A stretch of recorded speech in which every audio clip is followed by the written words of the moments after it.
ఎత్తేసి మొత్తుకున్నట్టే ఉంది. ఏముంది, రైతుల గతి ఇంతే అయింది. వర్షాలు ఎండిపోతున్నాయి. దాని మీదనే ధర్నాకు వచ్చినాం. ధర్నా చౌక్ పెట్టినా బుద్ధి వస్తుందేమో, ఇస్తాడేమో అనే ఆలోచనతో వచ్చినాం.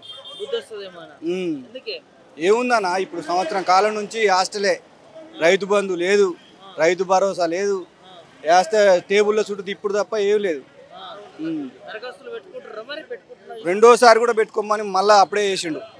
రెండోసారి పెట్టుకున్నా లేదు, మూడోసారి పెట్టుకున్నా లేదు. లేదు,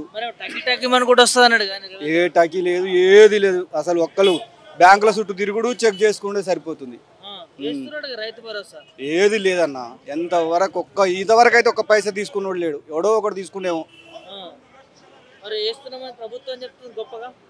ప్రభుత్వం చెప్పేటి అన్ని జూటా మాటలు. ఏమైనా గద్దె నెక్కేదాకా ఒక తీరు, గద్దె దిగినాక ఇంకో తీరు, అంతే తప్ప రైతులకు ఎవ్వరికి ఏం లేదు. ఇప్పుడు పోయి కాలువల కాడనే పంతున్నాం మేము నైట్ మొత్తం ఆ నీళ్ళ కోసం అని. గిన్ని నీళ్ళు ఇస్తే ఆ నీళ్ళు ఎక్కడ పోతున్నాయో, ఎటు వస్తున్నాయో మేమే కొట్టుకునే కాడికి వచ్చింది. కరెంట్ అంటే ఉందనుకో, కానీ అది నీళ్ళే లేవు.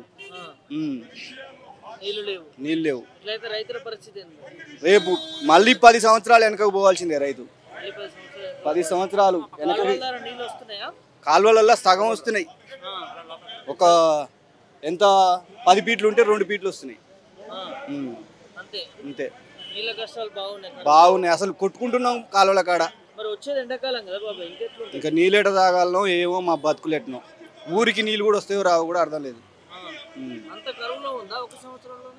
మొత్తం దిగజారిపోయినాయి కదా. అప్పుడేమో వరుసగా నీళ్ళు ఇచ్చేది, ఏది లేకున్నా నీళ్లు, కరెంటు ఇవి అయితే మంచిగా ఉండేది. ఏళ్ళకు రైతు బంధు అన్నీ ఉండేది. ఇప్పుడు ఏది లేదు. పెట్టుబడి తెద్దామన్నా షాపుల చుట్టూ వాడినో వినో బదులు అడిగి చెప్తున్నాం తప్ప అవి కూడా లేదు. పెట్టుబడి సాయం కూడా లేదు. ఇదే ఉంది. ఇంకొక 10 సంవత్సరాల దాకా ఈయనని ఏలిచ్చి తర్వాత గుద్దిపారదేమో అనుకుంటారు. ఇంకేముంది.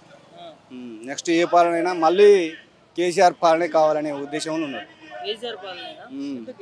అది మంచిగా ఉంది అనేది రైతులకు.